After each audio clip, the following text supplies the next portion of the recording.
Ladies and gentlemen, the whole stock market has been going through a period of turbulence, and I think there's a period of turbulence coming ahead as well. Let me explain to you why in this talk, and I would also describe to you what I think is likely to come so you're psychologically ready and be ready to take advantage of it. Let's watch on. So the title of my talk today is called Turbulence Behind, Turbulence Ahead. And I'll add the phrase brace for impact. Okay. And I think this is important for all of us to know so that we are psychologically ready. And the most important part of my talk is right at the end, where I'll describe to you what I think is likely to come and what we should do. As disclaimer, this is for entertainment and education. The S&P 500 for the last 1 month has been going on a path that's generally downwards. And many of you are writing to me and say that, Mr. Loo, will this get worse? We have fall past 5,000 points to 4,900 points. Would it crash even much more like what you say in your earlier talks? Or would it now recover to where it is? The inflation is bad. The economy seems to be gloomy. AI is going up. There's too many convoluting thoughts that are happening right now in my mind. What should I do? Well, Mr. Loo will try to explain to you what has been going on and more importantly, what I think will happen moving forward. More importantly, for the last 1 month, it's not just going down, but it has a period of huge turbulence. It's not uncommon for the last one to see periods where it go down by 1% and it go up by 1%. This is 1% movement in a day is not very common in stock market for S&P 500. But in the last 1 month or so, we actually see this going up and down, within 24 hours or 40 hours.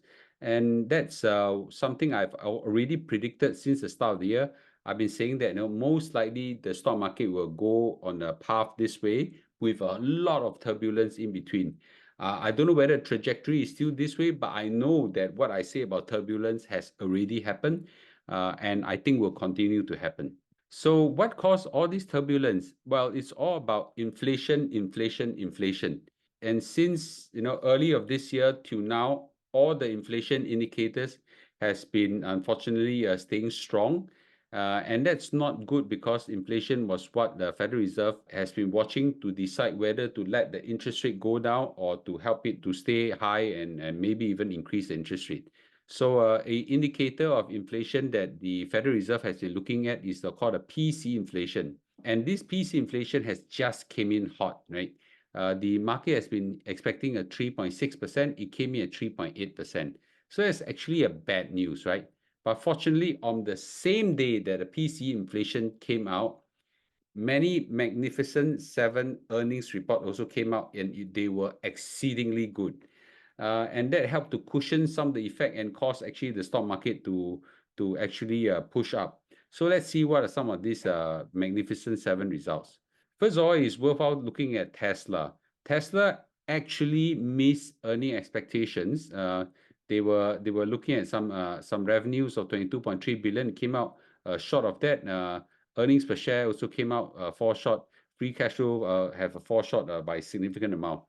But interestingly, this is where the power of Elon Musk come in. Elon Musk, the CEO, actually said that they hope to start production of affordable electric vehicles by 2025, and with just that hope, the stock market lifted up Tesla shares by close to 12%, right? And then another 5% the next day, right? So total about 17%. That's amazing, right? It's amazing. Still at the level much lower than what I've sold, but still at least it's not a continuous slide because the S&P 500 and NASDAQ has both Tesla shares in the component stock. So if it were to recover, you help to uplift the indexes as well. Alphabet, which is the parent company of Google, has a magnificent result. Okay, and they have what I call blowout earnings in Alphabet. The earnings and revenue surpass revenue estimates, and that neutralizes some of the worries that their businesses will be affected by AI businesses like ChatGPT or so. And he also announced a very important thing. Alphabet is going to announce its first dividends ever. So that will help to balance investors' expectation of growth versus returns. And I think that's a good news. And as a result, the stock market lifted up Alphabet shares by a whooping 10%, right? So Microsoft also has a rise about 4% or so, and the stock has a rise is largely because the AI business has already have a material impact on the Microsoft business. So all these are very positive news, and they help to lift up the entire index. So both the NASDAQ and the S&P 500 were uplifted by some of these businesses. I must say that Facebook Meta actually reported good results, but they give a pessimistic outlook, okay? Else that will even lift up the stock market even more. They actually said that the outlook for the second quarter will actually not be good, and investors actually sell down the business by 10%, right? So unfortunately, that didn't complete the picture for the Magnificent Seven, but I think whatever those have reported is good enough. So as a result, we see the S&P 500, despite having a decline, okay, initially, as now has an uplift. Else we stay below 5,000 points at 4,900 plus, and then possibility of it going further down and down. So taking a step back, we actually see that the S&P 500 has gone up already by 7.5% since the start of the year. It's still very good results, okay? With a lot of turbulence in between this period. The last few weeks, we see turbulence further increasing.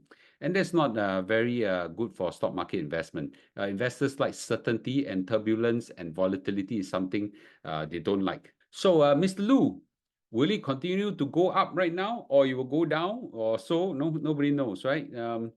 I personally think there's a higher possibility of it continue to go down, not down, but at least some softening. I cannot be 100% certain because there are two forces at play, right? And the two forces at play is still the same two forces we talk about. There's an inflationary pressure that's causing stock to go down, and there's an AI boom right now that's happening and now contributing to some earnings really that's lifting up the market as well. So who will win? It's hard to say. But I think in the short run, the impact of the inflation will cause the stock market to go through a period of turbulence and forcing to go down, at least in the short run. So this is what we say in the last video, that the Volcker's bear, which is in the 1980s, where it's similar to what we're experiencing right now, has a period of serious turbulence for over a year, okay, going down, before it recovers and go up again. So we are experiencing right now, this is our period right now, they're going down. We are experiencing a slight up. Will it come down further like what we see, some up and down, before it shoot up again? Hard to say, but if history were to repeat again, based on what we see in the 1980s, then this trend could continue. But in the 1980s, they did not have the AI boom. Now we see a huge AI boom, so maybe you kind of cushion off the effect. But I would say that in the short run, Jerome Powell is going to likely come out and say something bad, and I'll talk about it later. So I think in the short run, the uplift from the AI may not be able enough to cushion the inflationary fears. The Federal Reserve Open Market Committee is going to meet again next month. The FOMC meeting is going to meet again, and somewhere in the 1st of May or so, Jerome Powell is going to come up and actually give an announcement that about his interest rate policy decision. And right now, the whole stock market is now pricing something very pessimistic.